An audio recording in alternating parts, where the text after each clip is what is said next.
Hello everyone, it's Paige and welcome back to my YouTube channel.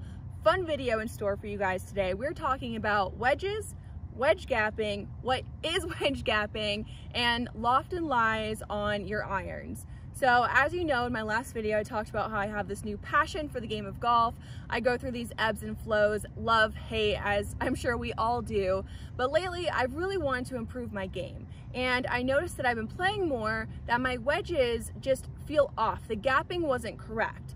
And there were some clubs that weren't going the distance that I wanted them to go, some that were going way shorter. And so I went to Club Champion because I was also having issues with my irons. I felt like my swing was perfect, I was hitting it great, but they were going left on me. And everything else in my bag, so my hybrid, my woods, and my driver were dead straight. And so that right there is an indication that there might be something a little bit wrong with your clubs. If you're swinging it well with one and not so great with the other, then there might be just a small little change that you need to make on your loft or lie.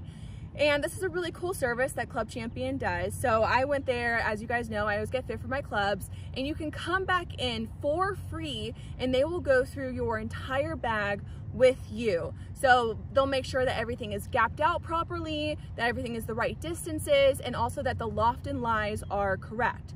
And so right away, after I hit some shots, we noticed that I was right and it wasn't gapped out properly. So Eric noticed right away that my pitching wedge was off. It wasn't going the distance that it needed to be going. It was going the exact same distance as my 48 degree. So I have a 58, a 54, a 48, and my pitching wedge.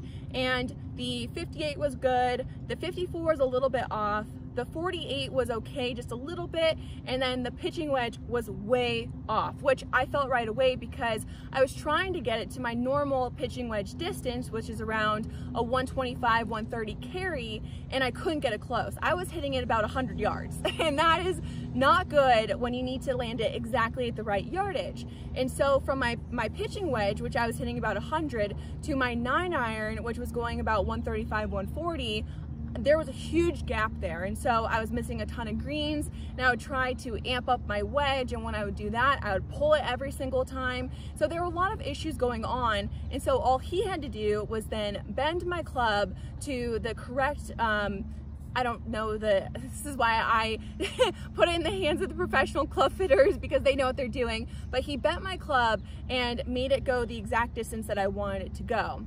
And it felt significantly better. So once we changed that, we actually worked our way backwards and made sure that the 48 then gapped out from the pitching wedge, and the 54 then gapped out from the 48, and then the 58 gapped out from the 54. So let's say that you're going through your bag and you notice that, wow, I'm hitting my 7-iron X yardage and my 8-iron is going 20, 30 yards shorter, or it's going the same distance. Like, it needs to be gapped out perfectly. And so if you are noticing a big gap within your clubs from your most lofted club to your driver, then go to Club Champion. Again, this is a free service, which a lot of people don't know about, and they will fix it for you, and you can go back as many times as you want to make sure that your clubs are dialed in exactly how you want them.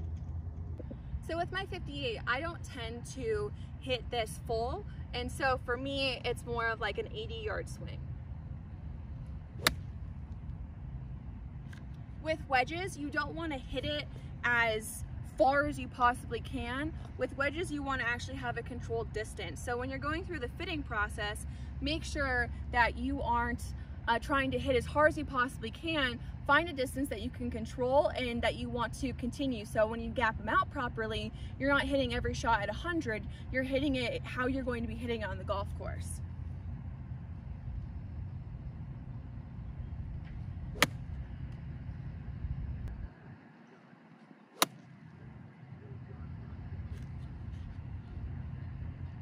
So with my 58, I like to hit this easier, never at a full speed, because when you hit it harder, that puts more spin on it, and I get enough spin already. So with this club, I really try to control it. So the gapping really starts with your most lofted club.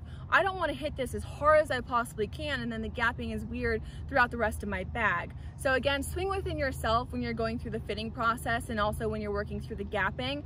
On the golf course, I never hit 100%. So why would I hit that 100% when I'm going through trying to find exactly how I I want everything gapped out. So swing within yourself and know like what you're going to be using each club for. Mostly I'll use this around like really short-sided shots, bunker shots where I need to spin it. I don't hit this that much.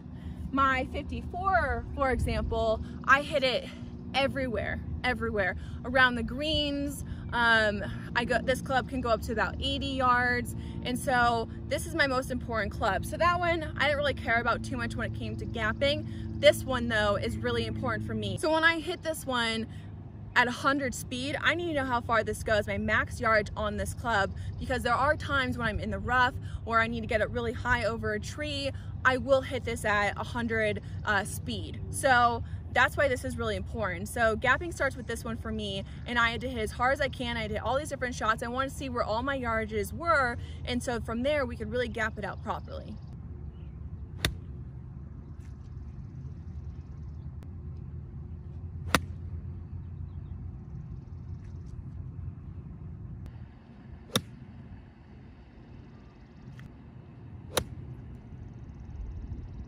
Next club is my 48, and so for this shot I want this to go around 85 to about 105, max 110.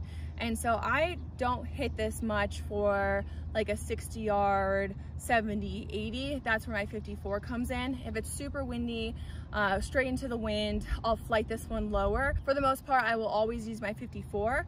I sometimes will chip around the greens, but that doesn't really matter when it comes to the gapping. But it's really important to know what clubs you're using and what shots you hit with it most often. So again, 54, use it for everything, really important. This one, I need to go kind of around this distance, max 110.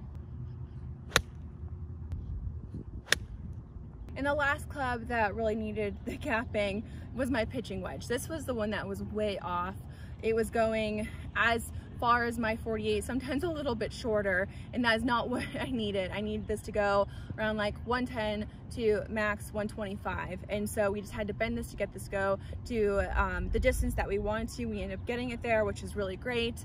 But again, this one I will only hit full shots. I won't hit it for maybe 90 if I really choke down, same thing into the wind, but I don't like to hit this one less just because it's a bit of a bulkier head compared to my 48, which is a little bit thinner. If I'm at like an awkward 90 yard, 95, I'll take my 48 and hit that a little bit easier instead of grabbing my pitching wedge.